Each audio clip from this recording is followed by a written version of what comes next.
నమస్తే, నేను మీ డాక్టర్ ప్రశోభ్.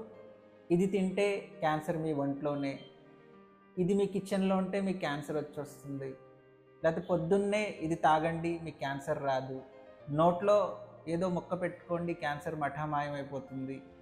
ఇవన్నీ రకరకాల డిజిటల్ ప్లాట్ఫామ్లో యూట్యూబ్లో మనం వింటున్నాం. ఇది ఒక క్లారిటీ కన్నా చాలా ఎక్కువ కన్ఫ్యూజ్ చేసేస్తున్నాయి.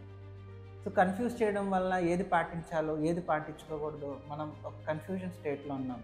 ఈరోజు నేను మీ ఒక వెల్ విషర్గా నేను చెప్పదలుచుకుంది ఏంటంటే, ఇదేదో క్యాన్సర్ ఒక మ్యాజిక్ లాగా ఒక మందుతోనో ఒక ట్యాబ్లెట్తోనో లేకపోతే ఒక ముక్క నోట్లో వేసుకోవడం వలనో లేకపోతే ఏదో తిన్న వలనో మనం దాన్ని మాయం చేయొచ్చు అన్నది అపోహం.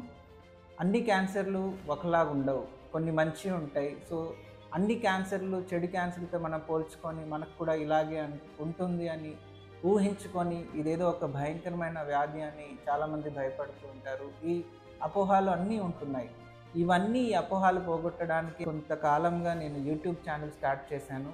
కానీ మనం తెలుసుకోవాల్సింది ఏంటంటే, మనం నిత్యం చేసే జీవన శైలిలోనే ఈ క్యాన్సర్ వస్తుందా రాదా అన్నది ఆధారపడి ఉంటుంది. అంటే మన జీవన శైలిలో వచ్చే చిన్న చిన్న మార్పుల వలన మనం ఒక హెల్తీ లైఫ్ స్టైల్ని కానీ పాటిస్తే, హెల్తీ ఫుడ్ హ్యాబిట్స్ని కానీ మనం పాటిస్తే ఈ క్యాన్సర్కి మనం దరిజేరులోకి రానివ్వకుండా చూడొచ్చు. అందుకనే వాట్సాప్ ఛానల్ని నేను మొదలుపెట్టాను. ఈ వాట్సాప్ ఛానల్లో మనం ఇద్దరం కలిసి ఈ హెల్తీ లైఫ్ స్టైల్ని మనం పాటిద్దాం. ఇక మీదట మనం ఈ వాట్సాప్ ఛానల్ ద్వారా ప్రతిరోజు కలిసే అవకాశాలు ఉంటుంది. దీన్ని ఖచ్చితంగా అందరూ ఈ వాట్సాప్ ఛానల్లో జాయిన్ అవుతారని ఆశిస్తూ, సర్వే జన సుఖినో భవంతు.